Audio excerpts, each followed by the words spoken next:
नमस्कार। कवि भूषण की कवित्व पढ़ रहे हैं हम लोग, जिनमें शिवाजी की वीरता का वर्णन है और शत्रु पक्ष की स्त्रियां शिवाजी के वीरतापूर्ण कृत्यों से किस प्रकार भयभीत हैं, कितनी आतंकित हैं और उनका जीवन है वो किस तरह से अस्त व्यस्त हो गया है, सारे ठाट बाट उठ चुके हैं और कितना कष्टमय जीवन में जी रही हैं, इसका वर्णन पिछले कुछ छंदों में हमने पढ़ा है। उसी प्रकार का एक कवित्व और है, आइए पढ़ें।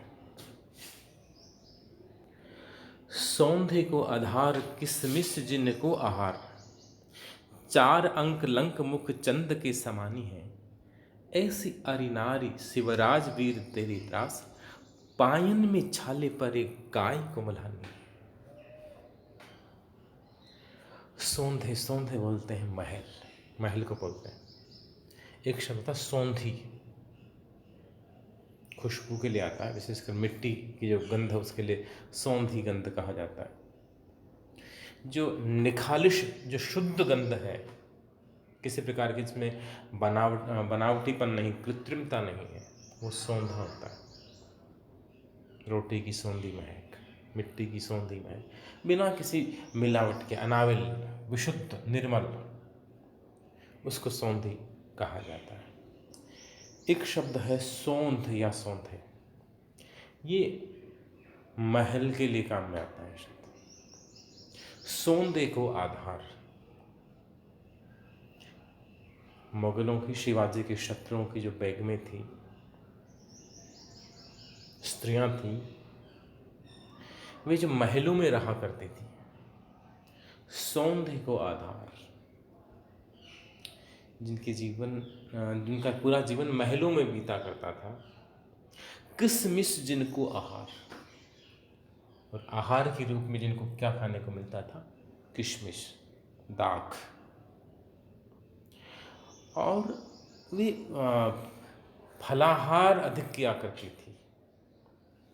ड्राई फ्रूट्स, किशमिश, बादाम, काजू आदि उनको पर्याप्त मात्रा में मिलते थे, इसलिए उनकी देह यष्टि, उनका शरीर सौष्ठव है, वह भी बहुत सुकुमार था।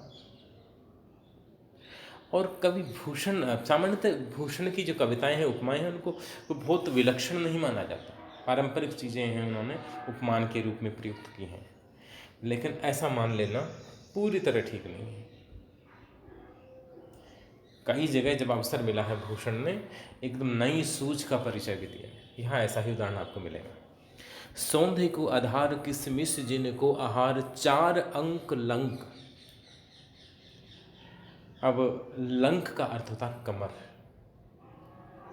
वे मुगलों की बेगमें इतनी सुकुमार हैं, उनके देह यष्टि, उनकी शरीर संरचना इस प्रकार की है कि उनकी जो लंक है, लंक यानी कमर, कमर है वो किस तरह की है, चार अंक, चार के अंक के समान।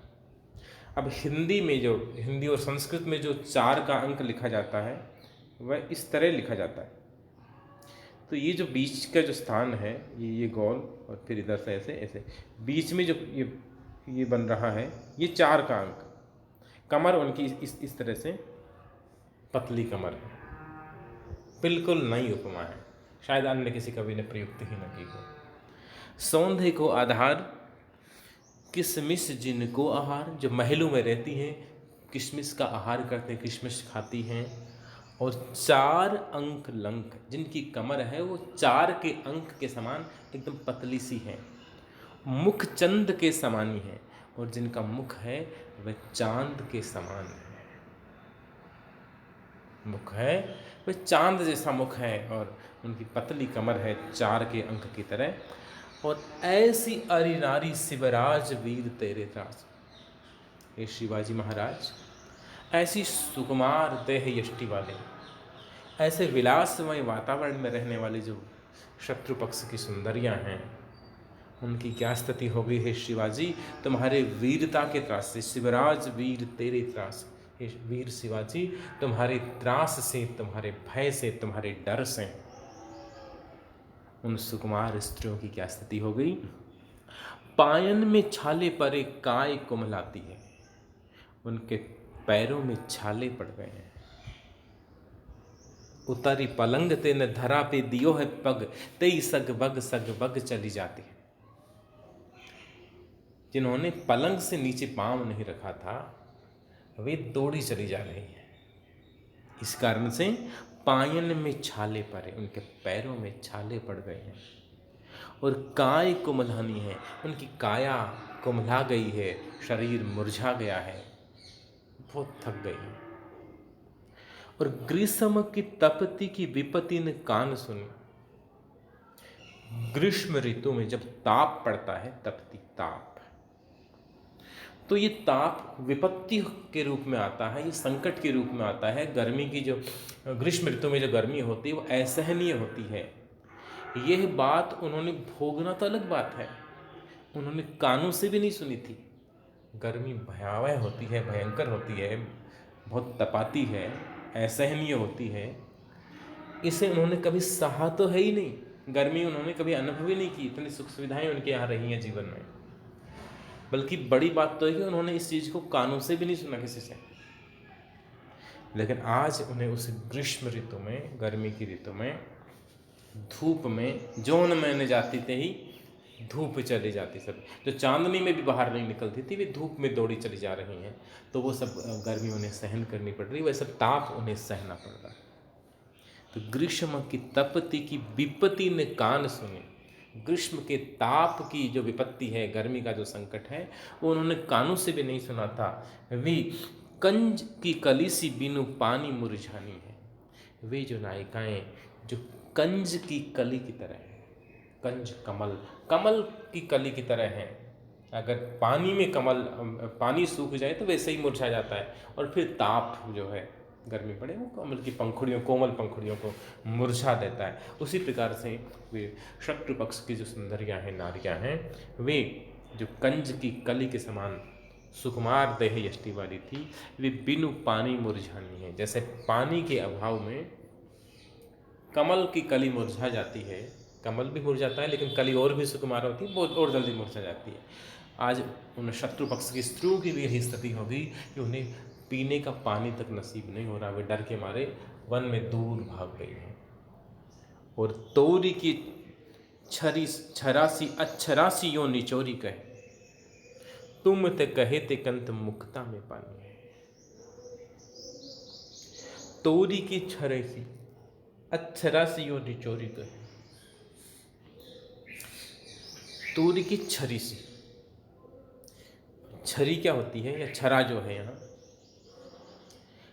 छराएं, छड़ी, जिसका छड़ी तोड़ते हैं, यहाँ मतलब लड़ी है। तोरी की छरासु अच्छरासी, अच्छरा यानी अप्सरा, अप्सरा की जैसी, हूर जैसी, परी जैसी जो सुकुमार और सुंदर जो स्त्रियां हैं, वह अकेली नहीं दौड़ रही, उनके जो कायर पति हैं वे भी पलायन कर रहे हैं। तो तोरी की छरासु अच्छरासु यो निचोरी कहे, वे जो अप्सरासी जो स्त्रियां हैं शत्रुओं की, अप्सरा की तरह सुकुमार और सुंदर नारियां, वे अपने गले के आभूषण तोड़ती हैं। पानी नहीं उनको मिल रहा है, इसलिए गले में जो मोतियों की लड़ी पहनी हुई, जो नवलखा हार पहन रखा है, तो उसको तोड़ करके, तोड़ की छरासी, उस हार को तोड़ करके, और अच्छरासी यूं निचोरी कहे, और फिर वो अप्सरा के समान सुंदर स्त्रियां हैं, उन मोतियों को निचोड़ने का प्रयास करती हैं, और निचोड़ के ये कहती हैं, अब मोतियों को निचोड़ के पानी थोड़ी निकलेगा, निचोड़ के ये कहती हैं कि तुमने कहे थे कंत मुक्ता में पानी है। कंत यानी पति, हे पतिदेव, तुमने कहा था, तुम कहा करते थे कि मुक्ता में पानी है, मोतियों में पानी होता है। रहीम याद आते होंगे आपको, रहीमन पानी राखिए बिन पानी सब सोन, पानी गए न उबरे मोती मानस चौन। वो पानी मोती में भी होता है, लेकिन मोती में पानी का मतलब चमक है। इस तरह कह देंगे, आप कहा करते थे कि मोतियों में पानी होता है, आज प्यास के मारे जान निकलने वाली है, तो मोतियों को निचोड़ने का प्रयास करते हैं, पानी निकल क्यों नहीं रहा। एक अर्थ है यहाँ भूषण का जो कवित्व है वो थोड़ा उठान पे है, ये सामान्य अर्थ है। कि तोरी की छरा सो अक्षरा सी यो निचोरी कहे तुमने कहे ते कंत मुक्ता में पानी। आप कहा करते थे कि मोतियों में पानी है, लेकिन ये नजर नहीं आ रहा। पानी पीने की बलवती इच्छा है, शरीर की आवश्यकता है, इस समय पानी नहीं मिल रहा। मोतियों में पानी के बारे में तुम कहा करते थे, पानी निकल क्यों नहीं रहा है। एक साधारण सा अर्थ है, लेकिन एक दूसरा अर्थ और कि तोरी की छरा सो अक्षरा सी यो निचोरी कहे तुमने कहे ते कंत मुक्ता में पानी है। मुक्ता यानी मुक्ति। मुक्ति का मतलब है स्वतंत्रता। हम इसलिए दौड़ रहे हैं, मुक्ता में पानी है कि हमें मुक्ति पाना है, आजाद रहना, शत्रु के गिरफ्त में ना आ जाए, पकड़ में ना आ जाए। तीसरा अर्थ ये लिया जा सकता है, कंत मुक्ता में पानी है। हम स्वयं बचेंगे और फिर अपने पतियों को शिवाजी की कैद से मुक्त कराने का प्रयास करेंगे। कंत मुक्ता में पानी। कंत की मुक्ति में हमारी पानी हम मर्यादा है, इज्जत है, प्रतिष्ठा है। पति यदि शत्रु पक्ष में बंदी हो गया है तो ये प्रतिष्ठा धूमिल करने वाली बात है। ये अर्थ भी लगाया जा सकता है, ये अर्थ भी एक साथ ध्वनित होता है। हालांकि मूल अर्थ वही था जो मैंने आरंभ में बताया कि मोतियों को निचोड़ने का प्रयास करते हैं। कहते हैं कि तुम कहा करते थे कि मोतियों में पानी होता है, ये क्यों नहीं प्राप्त हो रहा। संकेत इससे यह भी है उनके पति हैं वो शिवाजी की तुलना में कम वीर हैं और वे अपने स्त्रियों की रक्षा करने में असमर्थ हैं। ये अर्थ भी व्यक्त हो रहा है। इस तरह से शिवाजी ने माफ़ कीजिएगा, भूषण ने शिवाजी की पराक्रम का ऐसा वर्णन किया है जिसने भूषण को की कविता को अलग धार दी और भूषण की लोकप्रियता को, भूषण की यश काया को अमर किया। उन जो आज तक उन्हें जिंदा रखे हुए भूषण को, तो ये चीज़ है कि भूषण ने लिखा कुछ इस तरह का, इस ढंग से लिखा कि जो अपने युग में तो अन्य कवियों की कतार से उन्हें अलग करता ही था, लेकिन उनके गुजर जाने, इतने समय गुजर जाने के बाद भी भूषण के लिखेगी, भूषण के कहेगी, भूषण के वर्ण्य विषय की प्रासंगिकता बनी हुई है। धन्यवाद।